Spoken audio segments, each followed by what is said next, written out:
Doctor Zakir নায়েককে চিনেন আপনারা? চিনেন না? উনি বর্তমান বাংলাদেশের জাকির নায়েক বাংলাদেশে এসে কি নির্বাচন করবে না কিছু কোরআনের কথা বলবে, মানুষদেরকে জাতিদেরকে সৎ উপদেশ দিবেন। এইটার জন্য আমাদের দাদা বাবু ওনার মনের ভিতরে এমন আতঙ্ক ঢুকছে না জানি বাংলাদেশ এসে মনে হয় দখল করবে না, বাংলাদেশে এসে কিছু কোরআন হাদিসের কথা বলবে। দাদা বাবু ডাক দিয়ে বলতেছে, আমার আসামিকে বাংলাদেশে যখন আসবে, বাংলাদেশে আসা মাত্র আমার আসামিটাকে তোমরা ভারতে পাঠিয়ে দিও। কিন্তু সম্মানিত ভাইরা, নাগরিক দাদা বাবুর কাছে গেছে, ওটাকে ফেরত দে।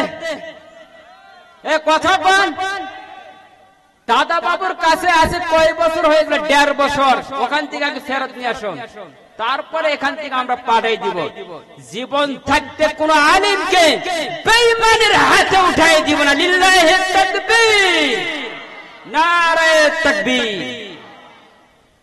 এই যাবত পর্যন্ত যা করছো করছো, আর দেখার সময় নেই। আছে সম্মানিত ভাইরা, ডক্টর জাকির নায়েকের ব্যাপারে অনেক মন্তব্য করতেছে অনেকে, যে আসার পর না জানি কি করবে, কি করবে। উনি আসার পরে কোরআন হাদিসের কথা বলে মানুষদেরকে হেদায়েতের কথা বলবে, তারা যেন হেদায়েতের পথে আসে। সম্মানিত হাজিরিন, আগেকার 5 আগস্টের আগে যে সমস্ত মানুষ ইসলামটাকে ভয় করত, এখন ওপেনলি ইসলামের দাওয়াত চলতেছে। আওয়াজ দেওয়ার ঠিক কিনা? আর মানুষ ভয় করে না। ভয় করে কাকে? আল্লাহ তাআলাকে ভয় করে। মুনাফিকগিরি, শয়তানগিরি আর এই দেশে বাবুগিরি চলবে না। এই দেশে চলতে গেলে পার্লামেন্টে কোরআন দিয়ে চলবে। আওয়াজ দিয়ে বলেন ঠিক কিনা? আমরা সকলে কোরআন চাই কি চাই না? কোরআন চাই। আগামী দেশটা হবে কোরআন দিয়ে, দেশ পরিচালনা হবে। আমরা গরিব, দুঃখী, অসহায়, মিসকিন সকলে মিলেমিশে থাকতে চাই। কথা বলেন? সম্মানিত ভাই, মুসা নবী বলতেছে, তোমার দ্বারা সম্ভব কিনা তুমি ভালো বোঝো, তুমি আসলে বুঝতে পারো বেশি। তুমি আল্লাহর শুকরিয়া আদায় করবা কি করবা না, একমাত্র তোমারই ব্যাপার। মুসা নবীর সঙ্গে রাগ করেছে। মুসা নবী বলতেছে, আমি ফেরাউনের লোকদের কিন্তু থাপ্পড় মেরে সোজা করতে পারি। লিল্লাহি তাকবীর। এবার মুসা নবী বলতেছে, তুমি কি আমার চেনো? লোকটার কোন কথা না বলে তিনি সেখান থেকে চলে আসলেন। আসার পরে দেখছেন ওই যে গরুওয়ালার সঙ্গে সাক্ষাৎ হওয়ার পরে গরুওয়ালাকে বলতেছে, ভাই তুমি আল্লাহর শুকরিয়া আদায় কম করবা? কয় এটা কি সম্ভব? এইটা যদি করতে পারো তাহলে তোমার দুধটা কমিয়ে দিবে আল্লাহ। কয় না, এটা সম্ভব নয়। পরের দিন থেকে আল্লাহর কাছে তাহাজ্জুদ নামাজ পড়ার বেশি বেশি ইবাদত করে আল্লাহ তার 10 লিটার পরিবর্তে আল্লাহ তার 12 লিটার দিয়েছে। বলেন সুবহানাল্লাহ। কয় লিটার পাইছে? 12 লিটার। আপনারা চান কি চান না? কারা কারা চান না বলেন তো? সকলে চাই, তাই না? এবার মুসা নবী বলতেছে, ঠিক আছে। ওই যে যুবককে শুকরিয়া আদায় করতে বলছিল, উনি শুকরিয়া আদায় করে নাই, রাগ করছেন। আল্লাহ তাআলা পূর্ব দিক থেকে এমন একটা বাতাস দিয়েছে, হাওয়া দিয়েছে, বাতাসের তাড়নায় তার স্তূপের বালুগুলো যা রয়েছিল সব উড়িয়ে নিয়েছে। বলেন সুবহানাল্লাহ। বুঝছেন আমার কথাগুলো? তার যে বাসস্থানে বালুটা ছিল সেটা উড়িয়ে গেছে। তার মানে যারা শুকরিয়া আদায় করবে না আল্লাহ তাদেরকে পতন করে কি করে না? লা ইন শাকারতুম লাযিদান্নাকুম। যারা আল্লাহ তাআলার শুকরিয়া আদায় করবে আল্লাহ তাকে আরো নিয়ামত বাড়ায় দিবেন। বলেন সুবহানাল্লাহ। জিকির করেন লা ইলাহা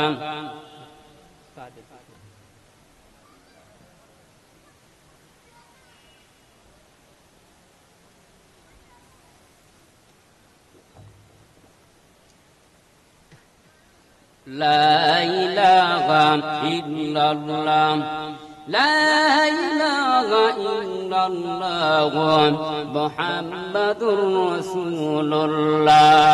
সকলে বলি সাল্লাল্লাহু আলাইহি ওয়াসাল্লাম। সম্মানিত প্রিয় হাজিরিন, যারা এই কোরআনটাকে বোঝে না, কোরআন মানে না, আল্লাহ তাদেরকে পতন করে। আল্লাহ ছাড়ে না, ছাড়ে ছাড় দে আল্লাহ, কিন্তু ধরলেও ছাড়ে না। এই জন্য খেয়াল করবেন মুসলমান, কোরআন বাদ দিয়ে যারা চলাফেরা করবা আল্লাহ তোমাদেরকে পতন করবে ইনশাআল্লাহ। এই জন্য কোরআনের উপর আমাদের অটল থাকতে হবে, কোরআন নিয়েই দেশ গড়াতে হবে, কোরআন দিয়েই পার্লামেন্টে পৌঁছাতে হবে, কোরআন নিয়ে সর্বক্ষণ সর্ব অবস্থায় পৌঁছাতে হবে। যতক্ষণ পর্যন্ত মুসলমান কোরআনকে ভালো না বাসতে পারবা ততক্ষণ পর্যন্ত ইমানদার হতে পারবা না। আওয়াজ দিয়ে বলেন ঠিক? তাহলে ইমানদার হতে হলে একমাত্র কোরআনকে ভালোবাসতে হবে, রসুলকে ভালোবাসতে হবে। যারা রসুলকে ভালোবাসে না, রসুলকে নিয়ে অনেক গালিগালাজ করে, অনেক জায়গায় করে কি করে না? করে না? রসুল হচ্ছে একমাত্র বিশ্ব নেতা হযরত মুহাম্মদ রাসূলুল্লাহ, সকলে বলে সাল্লাল্লাহু আলাইহি ওয়াসাল্লাম। সম্মানিত ভাইরা, রসুল যখন মেরাজ থেকে আসার পরে উনি নামাজ যখন পড়বে তখন রাসূলুল্লাহ সাল্লাল্লাহু আলাইহি ওয়াসাল্লাম মক্কার ঘরে বৃহস্পতিবার দিন আর সোমবার দিন ইবাদত ছিল। কোন দিন? বৃহস্পতিবার দিন আর সোমবার দিন। কয় দিন? 2 দিন ছিল ইবাদত। এই 2 দিন ইবাদত করবে। কিন্তু আবু জেহেল সবচেয়ে বড় লিডার মক্কার ছিলেন, উনি বলছে যে সোমবার দিন আর বৃহস্পতিবার দিন এই মক্কার ঘরে ঢোকানো যাবে না। পাওয়ার ছিল কার? আবু জেহেলের পাওয়ার কম ছিল না বেশি ছিল? ভাই আপনার কি খুব খারাপ লাগতেছে? আপনারা কেন এলোমেলো করতেছেন? কারণটা একটু মনোযোগ দিয়ে শোনেন না যে আসলে আমরা কোন পর্যায়ে রয়েছি। তাহলে যে রসুল সোমবার দিন আর বৃহস্পতিবার দিন ইবাদত করবে, কিন্তু আবু জেহেল লিডার বলতেছে না, এই সোমবার দিন আর বৃহস্পতিবার দিন মক্কার ঘরে অপবিত্র ব্যক্তিকে ঢোকার কোনো পারমিশন দেওয়া যাবে না। কারণ এই মক্কার ঘরের ভিতরে যারা ঢুকবে তারাই হচ্ছে পবিত্র, আর তারাই হচ্ছে আবু জেহেলের উত্তরসারী। যারা আবু জেহেল মার্কা লোক, আবু জেহেল যারা থাকবে তারাই থাকবে, তারা নেতা নেত্রী নিয়ে তারা ঢুকবে। সম্মানিত ভাইরা, কিন্তু আবু জেহেলের কথা অনুযায়ী কি তার মানে তার পার্লামেন্টে ছিল না। কিন্তু এই বৃহস্পতিবার যারা সোমবার দিন ইবাদত করবে রসুল, কিন্তু তাকে ঢুকতে দেয় না। এবার সোমবার দিন বৃহস্পতিবার দিন আল্লাহ পাক রাসূল ইবাদত করবে। হঠাৎ কিন্তু এসেছে চাচার কাছে, আবু জেহেলের কাছে। চাচাকে বলতেছে, চাচা আজকে হলো সোমবার দিন, একটু ইবাদত করতে দাও। চাচা বলতেছে, না, তোমাকে ঢোকার কোনো পারমিশন দেওয়া যাবে না, কারণ মক্কার ঘরের ভিতরে যারা ঢুকবে তারাই হলো পবিত্র। অপবিত্র ব্যক্তিদেরকে মক্কার ভিতরে ঢোকার পারমিশন দেওয়া যাবে না। সম্মানিত ভাইয়েরা, এবার নবীর কথা তারা মানে নাই, না মেই না। আবু জেহেল মনে করেছে আমি হলাম এলাকার লিডার যা বলে সেইটাই, কিন্তু তার ছোট ছেলা বাটপাররা তারা সবই করে কি করে না। এবার আবু জেহেল বলতেছে আমি হলাম লিডার, মক্কার ভিতরে ঢুকতে দেয় না। আবু জেহেল কিন্তু একেবারে খারাপ ছিলেন না। আবু জেহেলের কিন্তু দাড়ি ছিল কি ছিল না? আবু জেহেলের টুপি ছিল, লম্বা লম্বা দাড়ি ছিল। যে দাড়ি দিয়া যখন প্রসাব করত, দাড়ির বেগে, প্রসাবের বেগে দাড়িগুলো প্রসাবের উপর লাফাইত, তাহলে বোঝেন কত বড় দাড়ি। এইরকম আমাদের চাচা কিছু আছে আবু জেহেল মার্কা লোক, কিন্তু দাড়ি টুপি থাকে, তারপরে কিন্তু মুনাফিকগিরি করে কথা বলেন, ঠিক কিনা? বাংলাদেশে আছে না নাই? এলাকা নেই, আমার এলাকায় অনেক চাঁদা দেয়। কোন জায়গায়? জামাত ইসলামের চাঁদা দেয়, আর অন্য জায়গায় দেখেন দখল করে বসছে, কয় ওই দল ভালো না। আসলে কোরআন কি খারাপ না ভালো, কিয়ামতের ময়দানে তোমরা বুঝতে পারবা। কোরআন ছাড়া গতি কারো হবে না। সম্মানিত ভাইয়েরা, যে কোরআন ছাড়া কারো গতি হবে না, আবু জাহেল মনে করেছিল আমি হলাম এই মক্কার লিডার, আমার ছাড়া তো কারো কিছু হবে না। নবী বারবার বলেন, চাচা আপনি একটু দয়া করে আমাকে একটু ঢুকতে দেন, কিন্তু ঢুকতে দেয় না। মক্কার ঘরের যার কাছে তালাটা ছিল, চাবিটা ছিল, এই চাবির লোকটা ছিল ওসমান ইবনে তালহার কাছে চাবিটা ছিল। সম্মানিত ভাইরা, যারা এই চাবিটা নিয়ে ব্যবহার করছে এটাও তো একটা আমানত। এটা আমানত না? আমানতের কি খিয়ানত করা যাবে? আমানতের খিয়ানত করা যায়? আল্লাহ রাব্বুল আলামিন বলেন, ইন্নাল্লাহা ইয়া'মুরুকুম আন তুওয়াদ্দুল আমানাতি ইলা আহলিহা। আল্লাহ তাআলা বললেন, আমি তোমাদেরকে আমানত হিসাবে, আমানতদারি হিসাবে রেখে দিলাম, দিয়ে দিলাম। হকদার যিনি, হকদারের কাছে পৌঁছে দিবা। আমানতের খিয়ানত করবা না, এরকম মুসলমান আছে না নাই? আমানতের খিয়ানত করে এরকম লোক আছে? ভাতিজার জমি মারা লোক আছে? আছে? বড় ভাইয়ের সম্পদ মারা লোক আছে? খালি মারামারি নাই, এমন মারামারি একবার আল্লাহর ওলি হয়ে আসে মক্কা নগরী থেকে। আছে না নাই? সম্মানিত ভাইয়েরা, আল্লাহর রাব্বুল আলামিন আমার আপনার নবী, তো জাহানের নবী, বিশ্ব নবী হযরত মুহাম্মদকে বারবার আবু জেহেল পর্যন্ত বাধা দিয়েছে, মক্কার ঘরের নিকটে এসেছে। আল্লাহ নবী বললেন, ওসমান ইবনে তালহাকে বললেন, তালহা তুমি একটা বারের জন্য তালাটা একটু খুলে দাও, আমি এই মক্কার ঘরের ভিতরে ঢুকে আল্লাহর একটু ইবাদত করি। কিন্তু ওসমান ইবনে তালহা বলেছেন, না, লিডারের কথা শোনা লাগবে, এইটা করা যাবে না, কোন প্রকারে খোলা যাবে না। লিডার নিষেধ করেছে, এখানে একমাত্র ইবাদত করবে লিডার, লিডার ছাড়া এখানে কারো পাওয়ার চলবে না। বলেন তো বিশ্বের লিডার তিনি কে? মুহাম্মদ না? মুহাম্মদ হলো বিশ্ব নেতা, বিশ্ব লিডার। এই লিডারকে না চিনার কারণে তারা মনে করেছিল যে আবু জেহেল বড় লিডার। যারা কোরআন চিনে না তারাই হলো 5 আগস্টের আগে যে সমস্ত লিডার ছিল মনে করেছিল এরাই বড় লিডার। কথা বলে সম্মানিত ভাইয়েরা, এখন বর্তমান চক্রান্ত করতেছে আরেকটা। সম্মানিত ভাইয়েরা, আমি কারো গীবতের কথা বলবো না, আমি যে কথা বলতেছিলাম আল্লাহর নবী হযরত মুহাম্মদ রাসূলুল্লাহ সাল্লাল্লাহু আলাইহি সাল্লাম এবার নবীজি ইবাদত করবে, কিন্তু ইবাদত করতে দেয় না আবু জেহেল। আল্লাহ নবী বারবার বলতেছে, ওসমান ইবনে তালহাকে বলতেছে, তালহা তোমার কাছে চাবিটা আছে, চাবিটা আমার একটা বার দাও। ওসমান ইবনে তালহা বলতেছে, না, আমি চাবি দিতে পারবো না। সম্মানিত হাজিরিন, এবার ওসমান ইবনে তালহা তিনি চাবি দিলেন না। আল্লাহর নবী বললেন, ওসমান ইবনে তালহা তুমি কি আমারে চিনো? কই না, একটু নাম শুনেছি নাকি মুহাম্মদ নামে একজন লোক আছে, এইটাই কি সেই মুহাম্মদ নাকি? নবীজি বললেন, ওসমান ইবনে তালহা চাবিটা যখন আজকে তুমি দিলা না, আল্লাহর রহমতে এই চাবিটা কি মুহাম্মদের হাতে আসবে। লিল্লাহি তাকবীর। সম্মানিত হাজিরিন, আল্লাহর রহমতে পার্লামেন্টে কোরআন বিজয় হবে ইনশাআল্লাহ। আর ভয় নেই, ভয় আছে? এবার নবীজি বললেন, ওসমান ইবনে তালহা তোমার কাছে যদি কোনো কাগজ থাকে, খাতা থাকে, কলম থাকে, আমার একটা বার দাও।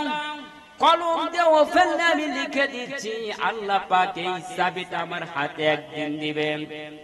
এবার সমাপ্ত হয়ে গেল। মক্কার ঘরে আর জায়গা হলো না। নবীজি সেখান থেকে হিজরত করে মদিনায় গেলেন। মদিনায় যাওয়ার পরে একজন, দুইজন নয়, প্রায় 10,000-এর বেশি সাহাবী তৈরি করলেন। বলেন সুবহানাল্লাহ। আমরা আগে গোপনে গোপনে দাওয়াত দিতাম, আর গোপনে দাওয়াত দেওয়া লাগে না। এখন প্রায় হিসাব করে দেখা যাচ্ছে বর্তমানে ইসলামী আন্দোলন কর্মীদের লোক হাজার হাজার লক্ষ লক্ষ লোক কথা বলেন। আর কি গোপনে চলে না ওপেনে চলে? গোপনে আর চলার সুযোগ নাই। নবীজি গোপনে গোপনে এত লোক তৈরি করেছে। বাংলার লোক কি বসে আছে বলেন? বাংলার আলিম ওলামারাও কেউ বসে নাই। গোপনে গোপনে হাজার হাজার মানুষদেরকে ইসলামের ভিতরে প্রবেশ করে দিয়েছেন। বলেন সুবহানাল্লাহ। বহু লোক, অসংখ্য লোক বর্তমান ইসলামের আন্দোলন কর্মীদের লোক হয়ে গেছে, তারা ইসলামের ভিতরে এসেছে। সম্মানিত ভাইরা, এই ইসলাম ছাড়া কারো রেহাই হবে না। ইসলাম সর্বক্ষণ সর্ব অবস্থায় একটা মানব জাতির জন্য, আর ইসলাম যারা মানবে আল্লাহ এই ইসলামের কারণে আল্লাহর জান্নাতের মেহমান হওয়া যাবে। ইসলাম যারা মানবে না তারাই আল্লাহর মেহমান হতে পারবে না, জান্নাতেরও মেহমান হতে পারবে না। সম্মানিত ভাইরা, এবার নবীজি মক্কা নগরীতে 10,000 সাহাবী তৈরি করলেন। 10,000 সাহাবী তৈরি হওয়ার পরে মক্কার ভিতর আসলেন। মক্কার নগরীতে আসে দেখে আবু সুফিয়ান, উতবা, সাইবা কেউ নেই। বর্তমান লিডার, বড় লিডার আবু জেহেল ছিল, আরো কিছু কিছু লিডার ছিল। এবার আসার পরে মক্কার ঘরটা দখল করবে, জোর করে না, মারধর করে, কৌশল দিয়ে, আল্লাহ পাক কৌশল দিয়ে কিন্তু ব্যবহার করেছেন। এবার নবীজি কৌশল করেন, মক্কার ঘরের নিকটে এসে নবীজি দেখলেন তালাবদ্ধ আছেন। এবার তালাবদ্ধ করা ছিল। ওমর ফারুক রাদিয়াল্লাহু তাআলা আনহু, ওমর ছিল, আবু বকর ছিল, আলী ছিল, ওসমান ছিল, চারজন বিশিষ্ট সাহাবী। ওমরের রাগটা বেশি না কম? ওমরের রাগ বেশি না? আসার পরে দেখে এখন কি ঘরের তালা কেন খোলে নাই, রাতটা আছে না নাই? আল্লাহ নবীকে বলি, ইয়া রাসূলুল্লাহ, ইয়া হাবিবাল্লাহ, আপনি একটাবার হুকুম দেন, তালা কিভাবে খুলতে হয়। ওমর সেইটা জানে, বলে সুবহানাল্লাহ। ওমর জানে না? ওমর চিন্তা ভাবনা করতেছে। আবু বকর বলতেছে, খামোশ, চুপ থাকুন, নবীজি যেটা বলবে সেইটা করা লাগবে। এবার নামাজের সময় হয়ে গেল, মাগরিবের নামাজের সময়। বেলালকে বলতেছে, বেলাল, মাগরিবের নামাজের সময় হয়ে গেছে, তুমি এখন আযান দাও। আল্লাহর নবীকে বললেন, ইয়া রাসূলুল্লাহ, ইয়া হাবিবাল্লাহ, আমি কোথায় আযান দিব? মক্কার উপরে উঠে আযান দিব না, মক্কার ঘরের ভিতর ঢুকে আযান দিব? নবীজি বললেন, মক্কার ছাদের উপর উঠিয়ে তুমি আযান দাও। কোথায় উঠবে? ছাদের উপরে। তো ছাদের উপর উঠতে তো মই লাগবে না? মই চিনেন আপনারা? হ্যাঁ, তো মই পাবে কোথায়? তখন ওমর ফারুক বলতেছে আর আবু বকর বলতেছে, আমরা 4 সাহাবী একটু কাদের উপর উঠে তোমরা উপরে ওঠো। ওমর বলতেছে, আমি একাই দিচ্ছি, সমস্যা নেই। তো যাই হোক, বেলালকে উঠিয়ে দিয়েছে। দেওয়ার পরে বেলাল যখন আল্লাহু আকবার, আল্লাহু আকবার এভাবে বলতে, যখন আশহাদু আন্না মুহাম্মাদুর রাসূলুল্লাহ, যেই বলছে হাইয়া আলাস সালাত, ঘুরে দেখে যে সাবিওয়ালা, বলে লিল্লাহি তাকবীর। সাবিওয়ালার খবর আছে না নাই? আছে না? খবর আছে না? সাবিওয়ালা যদি আজকে থাকতো রে ভাই, বাংলাদেশে তাবিজ করার সুযোগ পাইতো না। কথা বলেন ঠিক কিনা? জনগণ একটু চাইছিল তাবিজ করতে, কিন্তু সুযোগ হলো না। সময় 5 মিনিট, 45 মিনিট সময় দিয়েছিল, আর 45 মিনিট যদি থাকতো তছনছ হয়ে যেত। কথা বলেন? তো যত লিডারগিরি দেখাবা সব ধ্বংস করে দিবেন তিনি কে? এবার ওসমান ইবনে তালহা হাইয়া আলাস সালাত যখন বেলাল রাদিয়াল্লাহু তাআলা আনহু বললেন, এটা দেখছেন যে হায়রে শুয়ে আছে কেডা? চাদর মুড়ি দিয়ে শুয়ে আছে। বেলাল আযানটা কোন অফ করে দিয়েছে। আল্লাহর নবী বললেন, বেলাল তুমি কেন আযানটা অফ করে দিলাম? আল্লাহর নবীকে বললেন, বেলাল, নবীজি কি বললেন, ইয়া রাসূলুল্লাহ, ইয়া হাবিবাল্লাহ, এখানে কে যেন শুয়ে আছে, আমি চিনতে পারতেছি না। নবীজি মনে কি করছে নাকি এটা সেই লোক? বলতেছে, লোকটাকে একটু দেখাও। লোকটাকে ঘাড় ধরে উঁচা করছে, করে না, ওঠেও না। মরা লোক, জিন্দা লোক যদি মরা লোকের মতন যদি থাকে, মৃত্যু লোকের মতন যদি থাকে, ওই লোকটাকে কি জিন্দা করা যায়? ধাক্কায় ধাক্কায় ওঠে না। এবার এমন একটা ধাক্কা দিছে, বলে ওঠ বেটা, না উঠিয়ে ভয়ে কাঁদতেছেন। আল্লাহ পাক নবীজিকে বললেন, নবীজি বললেন, বেলাল, ওই লোকটার একটু ঘাড় ধরে উঠায় দেখাও, লোকটা কেডা? ওমর বলতেছে, নবীজি মনে হয় ওই লোকটা চাবিওয়ালা, আমার একটু উঠাইতে দাও। নবীজি বলো, ওমর তুমি বেশি কথা বলো না, আরো সাহাবী আছে, কোনো কথা বলে না, তুমি কেন তো কথা বলছিস, একটু ওয়েট করো, আমি নবীজি আছি, কোন কৌশল দিয়া কিভাবে মারতে হয় আমার আল্লাহ সেটা ব্যবস্থা করে দিবে। এবার ওসমান ইবনে তালহার মুখটা যখন উঁচু করছে, করা মাত্র নবীজির দিকে তাকায় বলতেছে, নবীজি বলতেছে, ওসমান ইবনে তালহা তুমি কি আমার চিনো? কই হ্যাঁ। এখন বলেন তো তার উত্তরের ভিতরে কি বলতেছি, ইয়া নফসি। এই এখন খবর আছে না? এবার ওসমান ইবনে তালহা বলতেছেন, আমি তো নামতে রাজি নাই, খেলা হবে, নামতে রাজি নাই, এমন পেলা পড়ছে খবরও নাই। এবার ওসমান ইবনে তালহা বলতেছে, নামতে আমি রাজি নাই। নবীজি বলে তুমি নামো। ওমর বলতেছে আমার উঠতে দাও, আমি সাইজ করি। কি করি? সাইজ করি। এবার ওমর এই কথা বলা শেষ, ওসমান ইবনে তালহা নিচের দিকে নামে আসলেন। আসার পরে বলতেছি, ইয়া রাসূলুল্লাহ হাবিবাল্লাহ, আমি খুলে দিচ্ছি। তবে খোলার আগে এমন একটা দৌড় মারছে, যাওয়ার পরে একটা গর্তের মধ্যে ঢুকছে। এবার নবীজি বললেন, ওসমান ইবনে তালহা দৌড় মারছে। ওমর বলতেছে, আল্লাহর রাসূলকে বল, ইয়া রাসূলুল্লাহ হাবিবাল্লাহ, আমি একটু দৌড় দিয়ে ধরিয়ে আনি। কই না, দরকার নেই, কৌশল দিয়ে আনতে হবে, কৌশল অবলম্বন করা লাগবে, কৌশল ছাড়া কোনো কিছু ব্যবহার করা যাবে না। এবার ওসমান ইবনে তালহাকে ধরিয়ে আনা হলো। ওমর গেলেন, ওসমান গেলেন, আবু বকর গেলেন, আলী রাদিয়াল্লাহু তাআলা আনহু পর্যন্ত গেলেন। যাওয়ার পরে তারা তাকে ধরে আনলেন। আনার পরে বলতেছে, ওসমান ইবনে তালহা তুমি তো আমার চিনো, নবীজি আমার ভুল হয়েছে, তুমি দয়া করে আমারে maaf করে দাও। বলে সুবহানাল্লাহ, আল্লাহর নবীকে maaf করে নাই, আলিম ওলামারাও maaf করবে ইনশাআল্লাহ। কথা বলেন ঠিক কিনা? তবে যারা অপরাধ করছে তাদের বিচার হবে, বাংলার জমিনে বিচার হবে ইনশাআল্লাহ। সম্মানিত ভাইয়েরা, এই জন্য আমি কথাগুলো বলতেছিলাম, এই জন্য যারা একজন মানুষ হয়ে আরেক মানুষকে ভালোবাসতে চায়, ভালোবাসাটা নেওয়া লাগবে। হয়তো কোন ব্যক্তি আপনার দল করেছে, ওই দলের লোকটাকে সাপোর্ট করা লাগবে। সাপোর্ট যদি না করেন, এর পরিবর্তে খিয়ানত হবে কি হবে না? খিয়ানত হবে না, খবর হবে না। এই যে ফারহানা, রুমি ফারহানাকে আপনারা চিনেন? বিএনপির একজন স্কলার নেতা ছিলেন।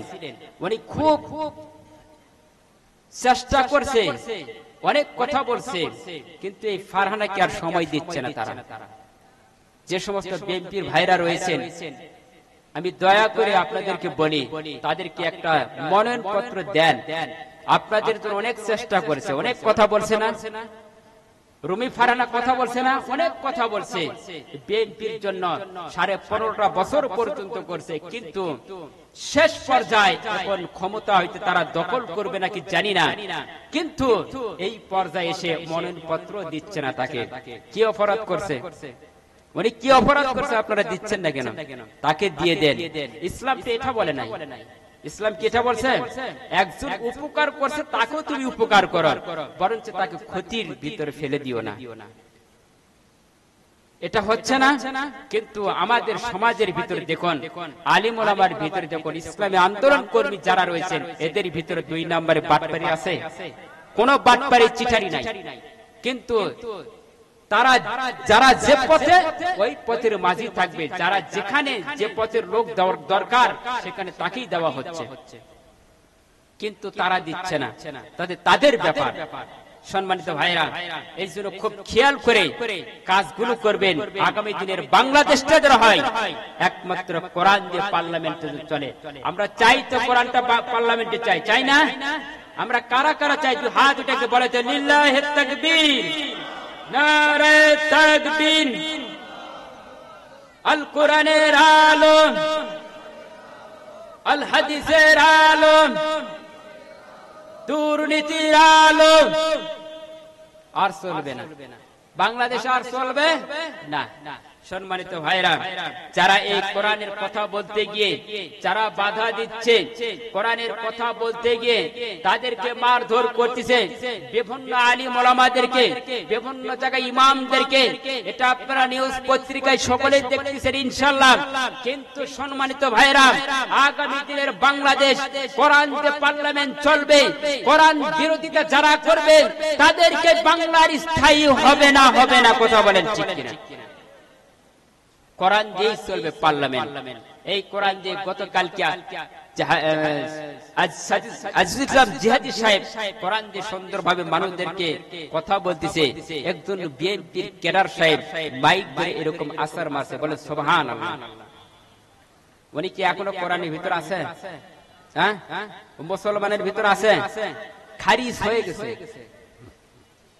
ওই সমস্ত ব্যক্তিদেরকে যদি মারাও যায় শ্মশান ঘাটে নিয়ে যাবেন ইনশাআল্লাহ। পারবেন না? সুযোগ দিবেন না জানাজার করার, শ্মশান ঘাটে নিয়ে যাবেন।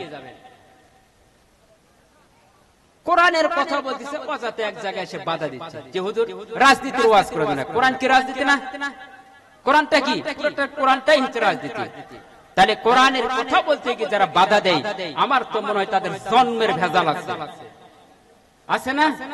ওয়াইজা কুরিয়াল কুরআনা ফাসতামিউ, আল্লাহ পাক বলেছেন যে কোরআনের যেখানে আলোচনা হবে কোরআনের কথাগুলো মনোযোগ দিয়ে শোনা লাগবে। নির্দেশকার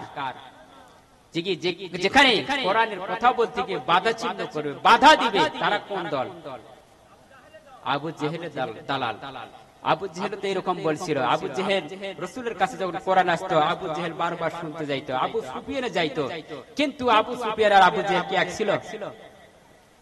আবু জেহেল কোরআন শুনতো, উতবা সাইবা শুনতো, কিন্তু রাত্রির গভীর হওয়ার পরে ওরাও আসতো, সকলের সঙ্গে সাক্ষাৎ হতো। আবু জেহেল বলতেছে যে যেখানে কোরআনের কথা হবে ওখানে তোমরা আর যাবা না, গন্ডগোল সৃষ্টি করবা। আজও বাংলাদেশে হচ্ছে কি হচ্ছে না? অনেক জায়গায় হচ্ছে কি হচ্ছে না? তো আমরা কি আর গন্ডগোল করতে চাই? আর গন্ডগোল চলবে? আর গন্ডগোল চলবে না। এই জন্য পার্লামেন্টে কোরআন গেলে সব ঠিক হয়ে যাবে ইনশাআল্লাহ।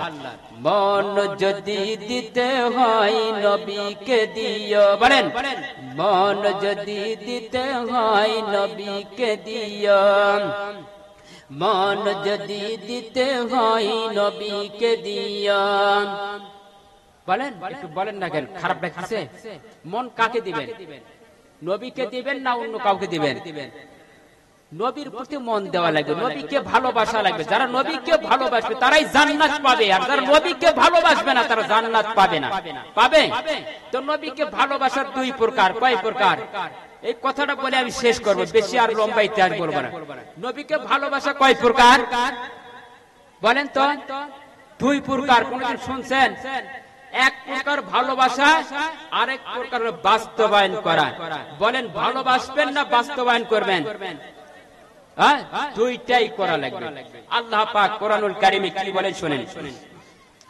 বিসমিল্লাহির রহমানির রহিম।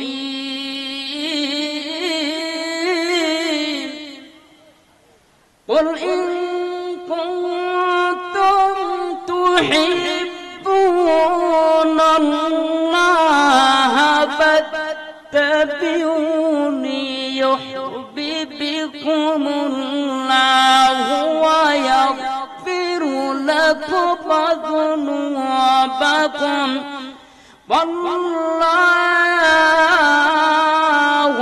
ghafurur rahim। কথাকার আল্লাহ তাআলা বলতেছে, নবী গো আপনি বলেন যদি আল্লাহ তাআলাকে ভালোবাসতে চাও তাহলে আমাকে ভালোবাসো, আর আমার অনুসরণ অনুকরণ করলে আল্লাহ কি করে দিবেন বলেন তো? तमाम জিন্দেগীর গুনাহ খাতা maaf করে দিবেন। বলে সুবহানাল্লাহ।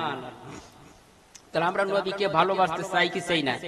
যারা নবীকে ভালোবাসবেন আর বাস্তবায়ন করবেন, মাত্র অল্প সময়ের ভিতরে শুনবেন ইনশাআল্লাহ।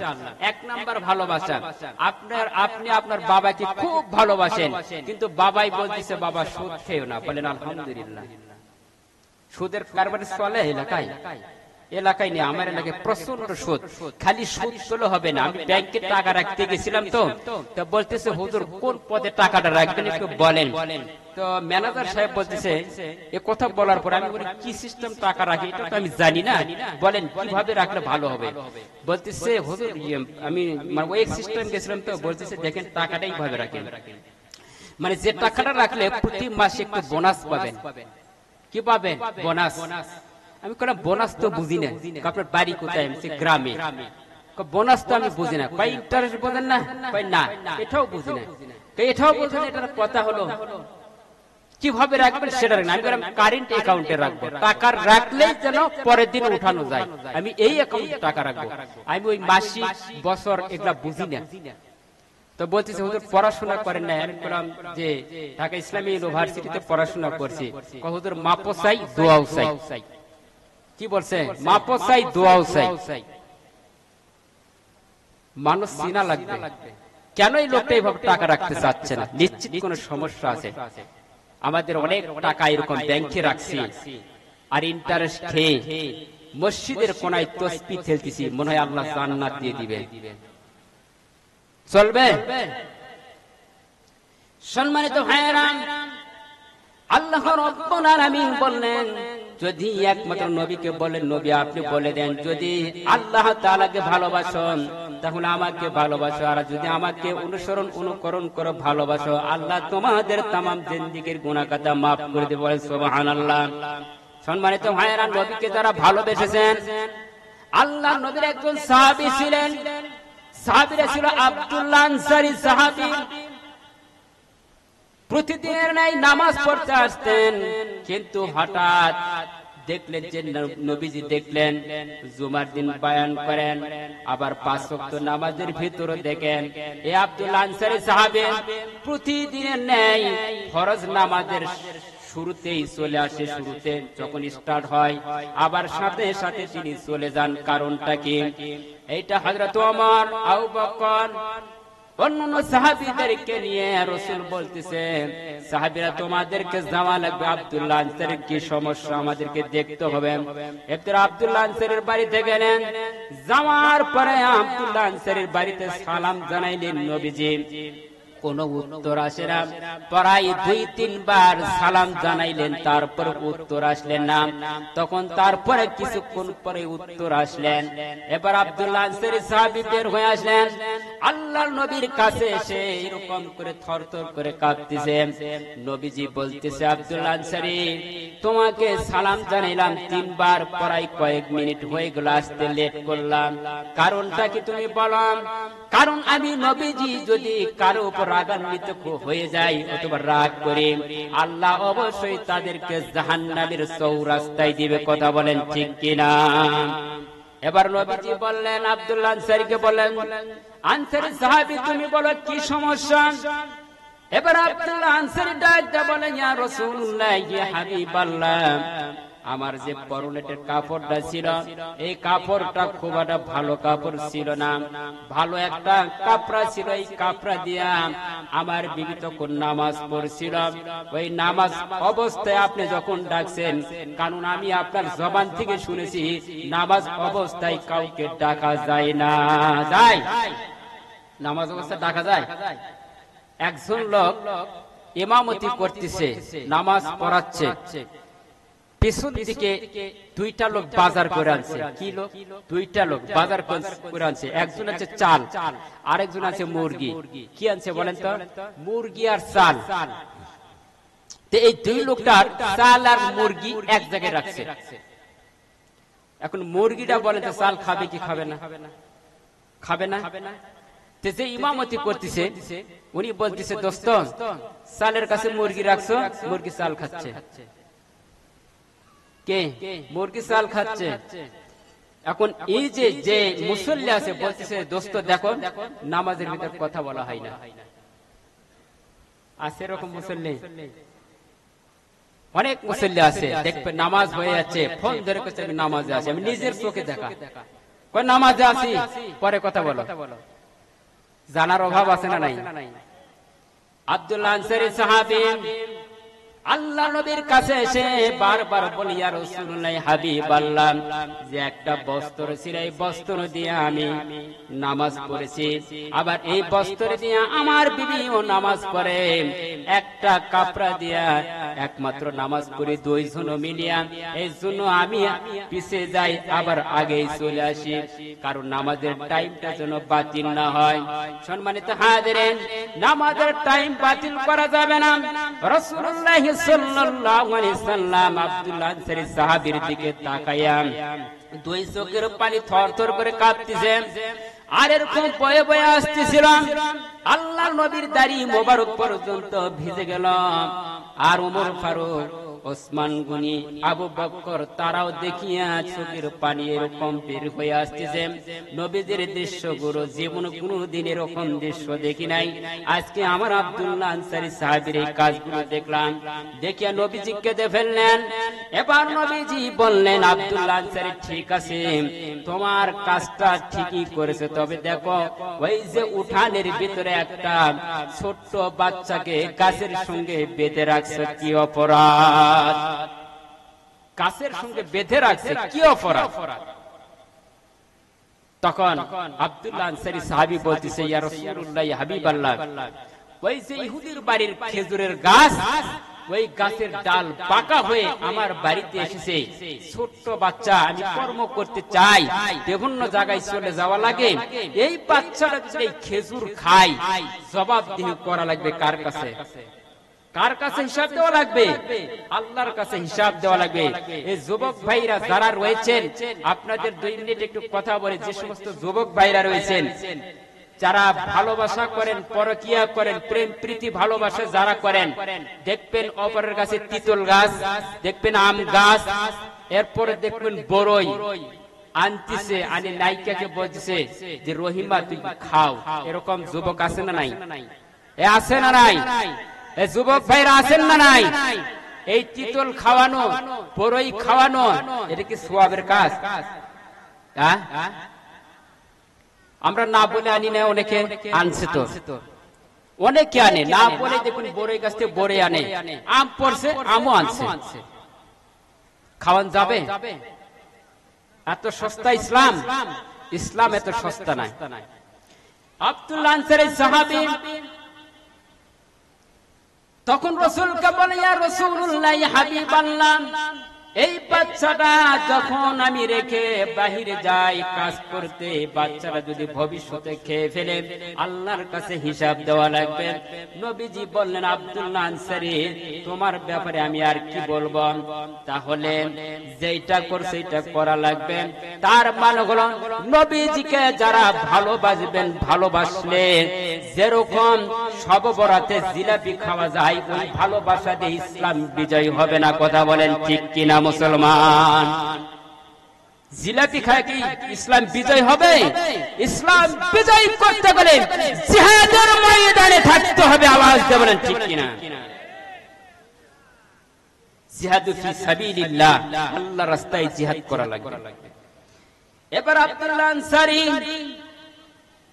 এই দৃশ্য দেখে রাসূল যদি কাঁদে ফেলেন, আর রাসূল যদি কারো জন্য বরদোয়া করেন, বদদোয়া করেন, মনে আল্লাহ জান্নাত দিবেন, কখনোই জান্নাত দিবে না। আল্লাহর নবী কারো উপর যদি রাগান্বিত হয়, তার জান্নাত হবে না। নবীজির তো চাচা ছিল, কয়েকটা ছিল কিনা? আবু তালেব ছিল, আবু লাহাব ছিল, আসছিল কিনা? এরাও তো নবীজিকে ভালোবেসেছেন। আবার নবীর আরো 2টা চাচা ছিল, ছিল না? হামজা রাদিয়াল্লাহু তাআলা আনহু, আব্বাস রাদিয়াল্লাহু তাআলা আনহু, এরাও তো ছিল না? তাহলে ভালোবাসা চাচাই তো, চাচা কি এত মহব্বত করছে, ভালোবাসে, কিন্তু চাচার যখন আবু তালেবের মৃত্যু শয্যায় হবে, এই সময় রাসূল গিয়া বলতেছে যে, চাচা আপনি একটু আমার কানে কানে বলেন যে আমি আল্লাহকে মেনে নিয়েছি, লা ইলাহা ইল্লাল্লাহ বলেন, আমি মুহাম্মদকে নাই বলেন, দরকার নেই, আপনি একটুকু বলেন। কিন্তু আল্লাহ কি বললেন? জিবরাইলকে পাঠান, জিবরাইল যাও নবীর কাছে চলে যাও, বলো এই সমস্ত মুনাফিক শয়তানের জন্য সুপারিশ করার জন্য আমি রাসূলকে পাঠাই নাই। বলেন সুবহানাল্লাহ। আবু তালেব এত ভালোবেসেছেন, আবু লাহাবও ভালোবেসেছেন, কিন্তু আবু লাহাবের আবু তালেবের কেন জাহান্নাম হবে? আর জাহান্নামে তো সরাসরি তাদেরকে দিবে না, আল্লাহ কিয়ামতের ময়দানে তাদেরকে জাহান্নামে এইভাবে দিবে না। যারা দুনিয়াতে আছে, যারা হারাম ভক্ষণকারী, যারা অবৈধ কর্মকাণ্ডের ভিতরে লিপ্ত আছে, সুদের ব্যবসার মধ্যে আছে, মনে হয় আল্লাহ রাসূল তার জন্য শাফায়াত করবে। লা ইয়াদখুলুল জান্নাতা জাসাদুন গুযিয়া বিল হারাম, হারাম ভক্ষণকারী জান্নাতে প্রবেশ করবে না, নির্দেশকার। তাহলে রাসূলের তো চাচা জন্য কি সুপারিশ হবে না?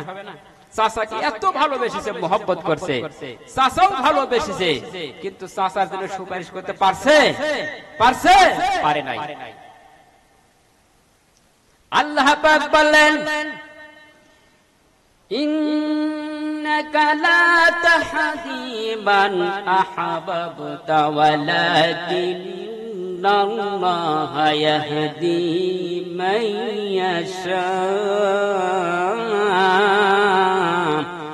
ওয়া হুয়া আ'লামু বিল মুহতাদিন।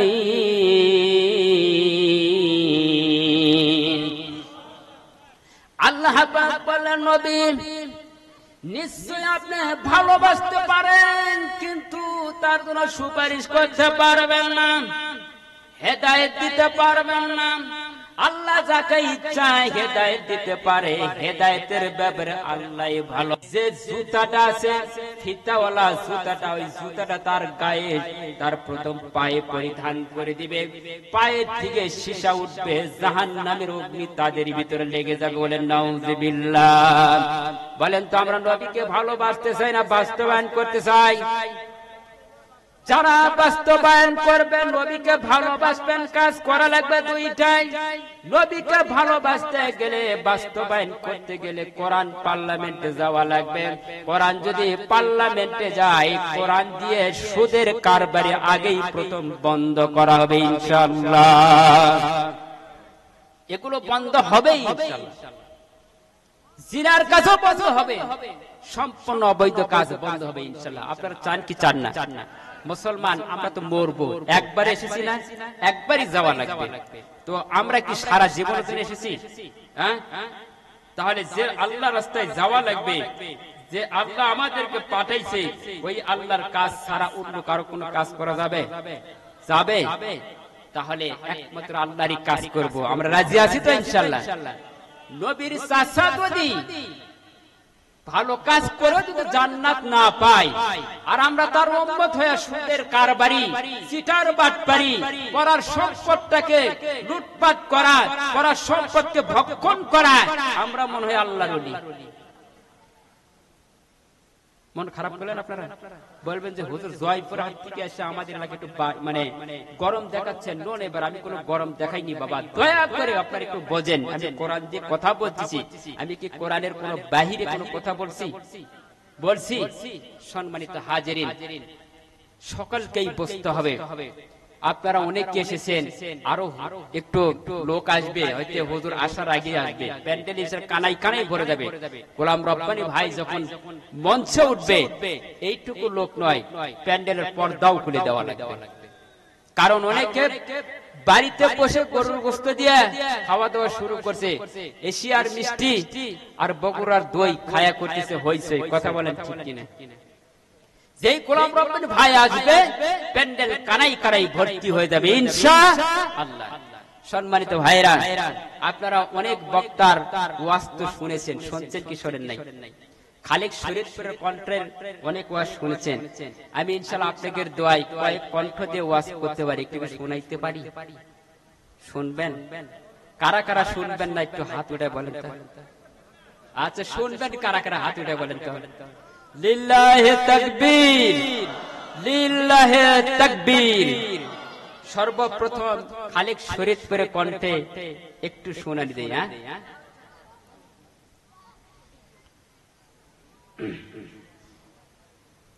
আমার ভাইরা, আমার বন্ধুগণ, আল্লাহ রাব্বুল আলামিন তার পার্লামেন্টের সিদ্ধান্ত অনুযায়ী আমার নবীজির কাছে আমার নবীর উপর হযরত মুহাম্মদ রাসূলুল্লাহ সকলে বলি সাল্লাল্লাহু আলাইহি ওয়াসাল্লাম। এবার নবীজির কাছে কোরআন এসেছে 23 কোরআন এসেছে 30 পারা নূর নামে কোরআনটা যখন নাজিল করে দিলেন, আমার মুসলমান ভাইরা রে, রব্বুল কারীম ডাক দিয়ে বললেন, নবীজি আমি আপনার উপর কোরআন নাজিল করেছি, এই কোরআন আপনি মানুষদের কাছে হেদায়েতের কথাগুলো উপস্থাপন করেন। বলেন লিল্লাহি তাকবীর। আর বলবো এটা কি আর চলবে? এবার মুসলমান ভাইরা, আমার এলাকার মা বাপ ভাইরা বোনেরা, আলতাফ নগর বাপ ভাইরা, খুব খেয়াল করে কথাগুলো শুনবেন। এবার নবীজির চাচা যে এত ভালোবাসার পরে যদি জাহান্নামে যায়, আপনারা বলেন তো আমরা কি জাহান্নামের চৌরাস্তায় না জান্নাতের চৌরাস্তায়? এ মুসলমান, যে রব্বুল কারীম আল্লাহ পাক ডাকতে বলে, বান্দা বান্দি আমি তোমাদের উপর, আমি তোমাদের কাছে নবীকে পাঠাইলাম, যে নবী আপনাদেরকে হেদায়েতের কথা বলবেন। ইয়া আইয়ুহার রাসূলু বাল্লিগ মা উনজিলা ইলাইকা মির রাব্বিকুম। আমার নবীকে ডাক দিয়ে বলেন, নবীজি আমার পক্ষ থেকে যে কোরআনটা নাজিল হয়েছে, এই কোরআন আপনি মানুষদের কাছে তাবলীগ হিসাবে, দ্বীন হিসাবে প্রচার করে দিন। বলেন লিল্লাহি তাকবীর। বন্ধ চলছে, মিলছে, একটু মিলছে। এবার কার শুনবেন বলেন তো? আচ্ছা ওটা শুনবেন। আচ্ছা সাইদির ভক্ত, আলহামদুলিল্লাহ, লিল্লাহি তাকবীর। যে সাইদির কারণে কথাটা বললেন, গায়ের রং এমনি খারাপ হয়েছে। আমি যখন কেন্দ্র মসজিদের ইমাম ছিলাম, যখন সাইদি সাহেব মারা গেল, তখন আমাকে ফোন দিয়ে জানানো হলো, হুজুর সাইদি সাহেব তো মারা গেছে। যাক আলহামদুলিল্লাহ, আমি পরের জমাই আলোচনা করেছি, একটু দোয়া করেছি। কিন্তু কুলাঙ্গারের বাচ্চা বলছে যে হুজুর আপনি এত সুন্দর কথা বললেন, আপনি একজন ইমাম সাহেব, কোন হিসাবে আপনি রাজাকারের জন্য দোয়া করলেন? কোন হিসাবে? আমি বললাম, চাচাজি যখন রাজাকারী, ভালো কথা, একজন মুসলমান মারা গেলে তো ইমামের একটা দায়িত্ব আছে না, যে সকলের জন্য দোয়া করা, তাই না? লোকটা যদিও অপরাধ করতে পারে কিন্তু তার জন্য দোয়া করে না। আপনাদের এলাকায় ইমাম সাহেব দোয়া করে না? হ্যাঁ, আপনাদের মাদ্রাসার মোহতামি সাহেব দোয়া করে না? ঠিকই তো, নিয়ে যান, দোয়া করে নেন না? এরকম দোয়া করা ঠিক আমার অপরাধ? আমি বললাম, পরের দিন জমায় আমাকে ডাকতেছে, তবে আমি বলে দিলাম যে যেখানে জানোয়ার বসবাস করে আল্লাহ পাকের রহমতে ওখানে আমি নামাজ পড়াই না। যেখানে জানোয়ার বসবাস করে ওই মসজিদের ইমামের দায়িত্ব আমি পালন করি না। যেখানে মানুষ বসবাস করবে সেখানে আমি দায়িত্ব পালন করব ইনশাআল্লাহ। সাইদি সাহেবের কণ্ঠ শোনাবো। তার আগে আপনাদের এলাকায় বৃদ্ধ বয়স, প্রায় 90 বছর বয়স হয়ে গেছে, যে ডক্টর সৈয়দ নজরুল ইসলাম 22 হাজারি, গোপালপুর না গোপালগঞ্জ আছে, ওনার কণ্ঠকে একটু শোনাবো।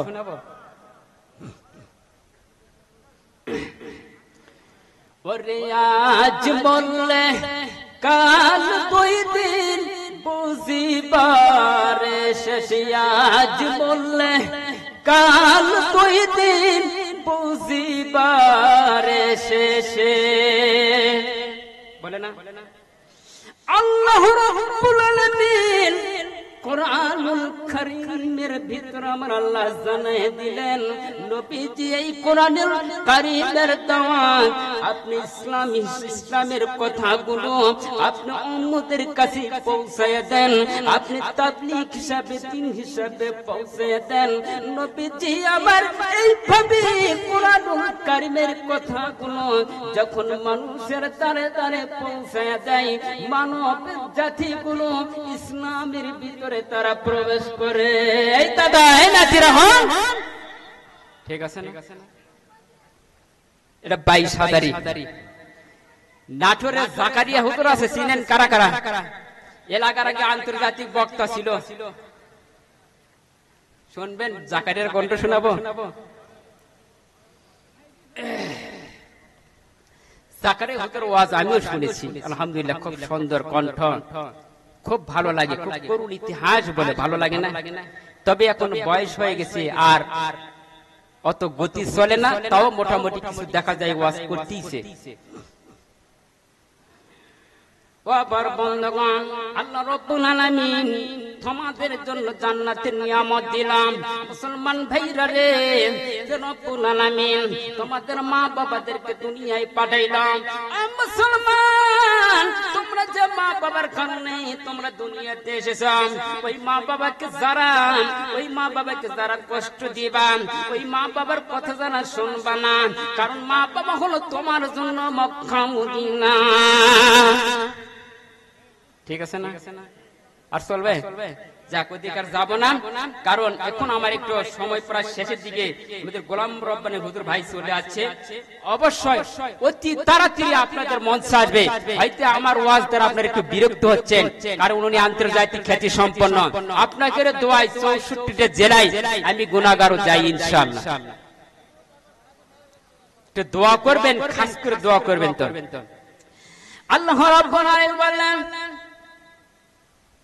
নবীজি আপনাকে আমি সুপারিশ করার জন্য পাঠাই দেই নাই যারা নবীজি আপনার চাচার জন্য আপনাকে সুপারিশ করার জন্য পাঠানো হয় নাই কারণ তারা হলো জাহান্নামে যাবে আর জান্নাতের কাজ করতে গেলে জান্নাতের কাজ করা লাগবে আব্বাস রাদিয়াল্লাহু তাআলা আনহু দেখুন তারা শহীদের তামান্না অর্জন করেছেন যারা ইসলামের ভিতর থাকবে ইসলামের কর্মী হিসাবে থাকবে ইসলামের কাজগুলো যারা করবে তারা দিন কায়েম করার জন্য তারা জীবন দিতে রাজি আওয়াজ দিয়ে বলেন মুসলমান ঠিক কিনা সাইদি সাহেব জীবন দিয়েছে নাস্তিকের কাছে মাথা নত করে না করছেন আলিম ওলামারা অনেকেই মাথা নত করে নাই তারা জীবন দিয়েছে আর এইরকম কুলাঙ্কার বাংলার জমিনে আর যেন না আসতে পারে ভবিষ্যৎ আর আসবে না আমরা হতেও দিব না আগামী দিনের বাংলাদেশ আগামী দিনের দেশ সব কিছু দেখা দেশ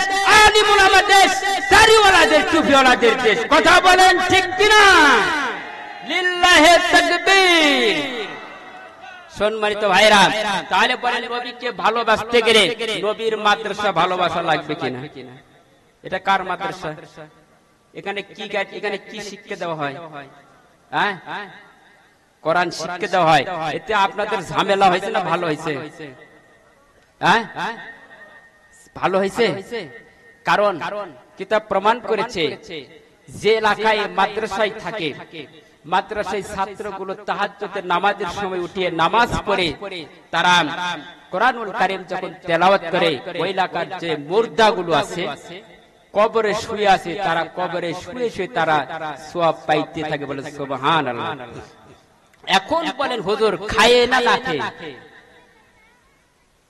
বলেন তো খায় ইবাদত করবেন না না খায় ইবাদত করবেন একটু কথা বলেন বাবা খায় ইবাদত করবেন না না খায় ইবাদত করবেন খায় ইবাদত করবেন না তাহলে মাদ্রাসায় তালবে ইলম যে আছে এরা খায় পড়বে না না খায় পড়বে খায়ে পড়বে তাই না তাহলে যদি মাদ্রাসায় খায়ে যদি পড়তেই হয় আমরা খায়ে যদি ইবাদত করা লাগে তাহলে আল্লাহ তাআলা ইন্নাল্লাহ আশতারা মিনাল মুমিনিনা আনফুসাহুম ওয়া আমওয়ালাহুম মিনাল জান্নাত আল্লাহ তাআলা বলেছেন মুমিনদের জান মাল ক্রয় করে নিয়েছে জান্নাতের বিনিময়ে বলে সুবহানাল্লাহ তাহলে এই জান্নাতের বাগিচা জান্নাতের ঘর যে ঘরটার ভিতরে প্রায় কতগুলো ছাত্র আছে আমি জানি না অনেকগুলো ছাত্র এখানে কোরআনুল কারীম পড়তেছে এতে আপনাদের জন্য সুন্দর সুবিধা হচ্ছে না সওয়াব আপনাদের অ্যাকাউন্টে যাচ্ছে তাহলে এই ছাত্রগুলোর জন্য কিছু টাকা পয়সা দরকার আছে না নাই এলাকায় কি ধান আবাদ হয় চাল আবাদ হয়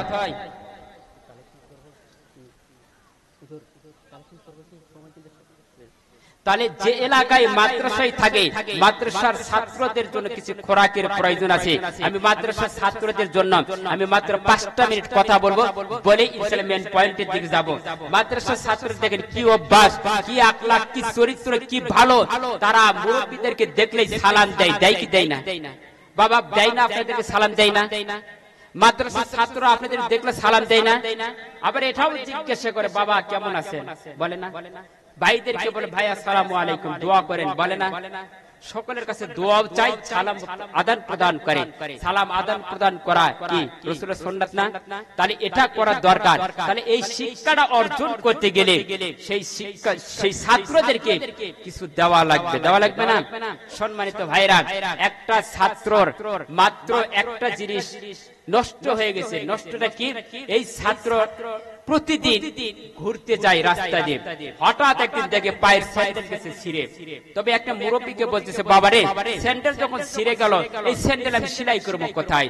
বলতেছে বাবা ওই যে দেখো একটা কড়ই গাছ আছে, কড়ই গাছের নিচে দেখো একটা মুসি বসে আছে, ওই মুসিকে যাই বলো তোমার এই চামড়া দিয়া জুতাটা সেলাই করে দিবে। কিন্তু জুতাটা সেলাই করে দিছে, কিন্তু সেলাই করার আগে মুরব্বী লোক তো মুরব্বী লোকটাকে সালাম জানাইছে, বলতে আসসালামু আলাইকুম। ওই ছোট্ট বাচ্চাকে 8 বছরের শিশু জানে কি হিন্দু না মুসলমান? হ্যাঁ, লোকটার বুকে দাড়িও আছে, সবই আছে, কিন্তু সালাম দিয়েছে। সালাম দেওয়ার পরে হিন্দু বলতেছে খাসলো টাসলো কোথায় থেকে দেখ এখন কি বলবে, কিছু চাই নাকি? তো যাই হোক চাই নাই কিছু, বলতেছে চাচাজি জুতাটা একটু আমার সেলাই করে দেয়। তো জুতা সেলাই কমপ্লিট হয়ে গেছে, বলতেছে মুসি বলতেছে বাবা টাকা দাও। কি দাও? টাকা। এখন এই ছোট্ট বাচ্চা বলতেছে বাবা আমার তো টাকা নেই, টাকা পাবো কোথায়? অতএব সূরা ফাতিহা পড়ে আমি দোয়া করে দেই আল্লাহ যেন আপনার কামাইতে বরকত করে দেয়। বলে সুবহানাল্লাহ। তো বলতেছে আমি ওই বরকত চাই না, সূরা ফাতিহা চিনি না, আমি চাই টাকা দাও। বলতেছে চাচা হয়তো সূরা ফাতিহা একটু ছোট তো হয়তো ভালো লাগতেছে না, আমি 5 পারা পড়ে আপনার জন্য দোয়া করে দিব।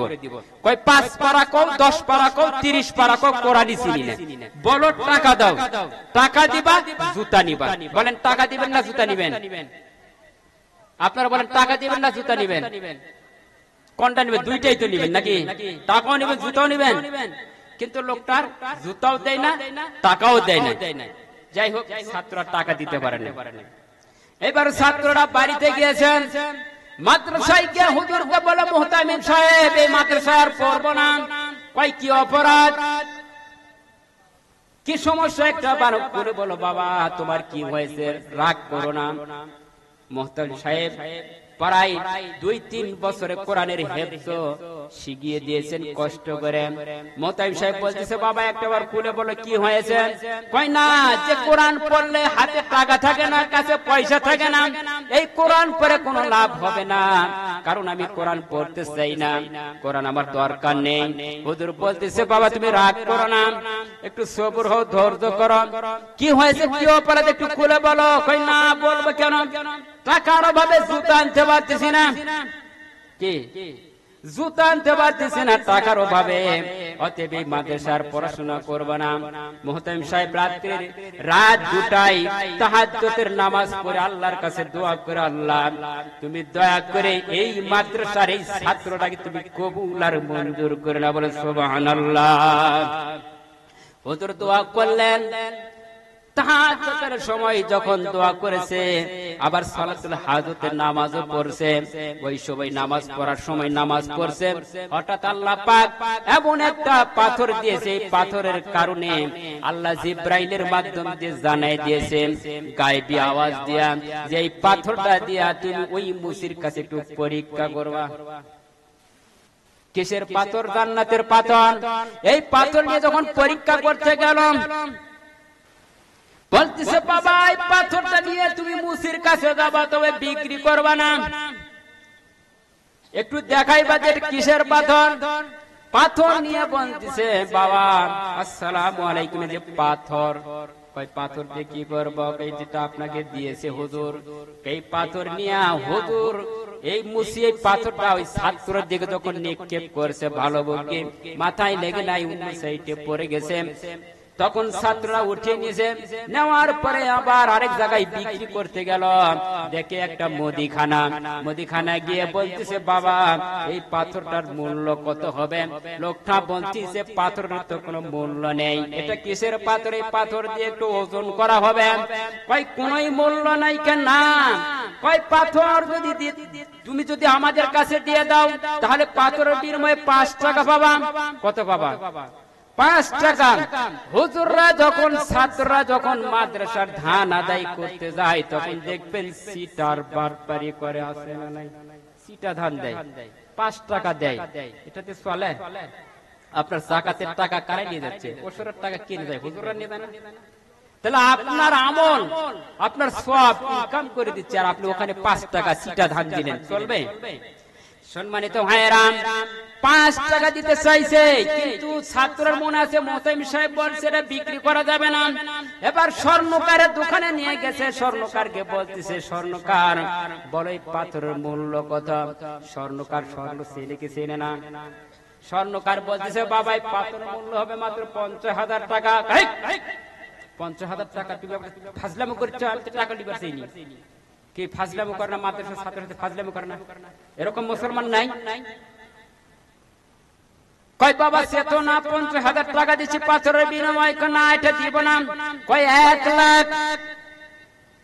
1 লক্ষ টাকা দিয়েও বিক্রি হবে না, কারণ মুহতামিম সাহেব বলে দিয়েছে বিক্রি হবে না পাথর। এইবারে ছাত্র ওই পাথরটা নিয়ে আবার বাড়ির দিকে রওনা হয়। মাদ্রাসার হুজুরের কাছে গিয়েছে, হুজুর পাথর বিক্রি করতে নিষেধ করেছিলেন, কিন্তু আমার সঙ্গে ঠাট্টা করছে একজন, পাথরের মূল্য নাকি 50,000 টাকা, 1 লক্ষ টাকা। যারা কোরআন চিনেন তারাই হলো মুসলমান, আর যারা কোরআন চিনে না তারাই হলো মুসির জাত। কথা বলেন ঠিক কিনা? আজকে বাংলাদেশে আছে না নাই? অনেক জাতি আছে, হুজুররা পারে না, পারে না, পারে না, খালি কোরআনের রাজনীতি স্যার, কিছুই বলে না। কই আর কোন ওয়াজ নাই? আরে বেটা, কোরআনটাই তো রাজনীতি। ঠাকুর গায়ে মাহফিল কমে একই অবস্থা। বহু দলের লোক আছে, কথাগুলো মাপে চুপে বলবেন। কি মাপে বলবো রে? কোরআন থেকে কথা বলো, আজে বাজে জান বলো না। আমি কোরআন থেকে বলছি, কোরআন যে কাফের অংশের দলগুলা, ওগুলো আয়াতে আগে সেট করে নিছি বেঈমানের কথাগুলো।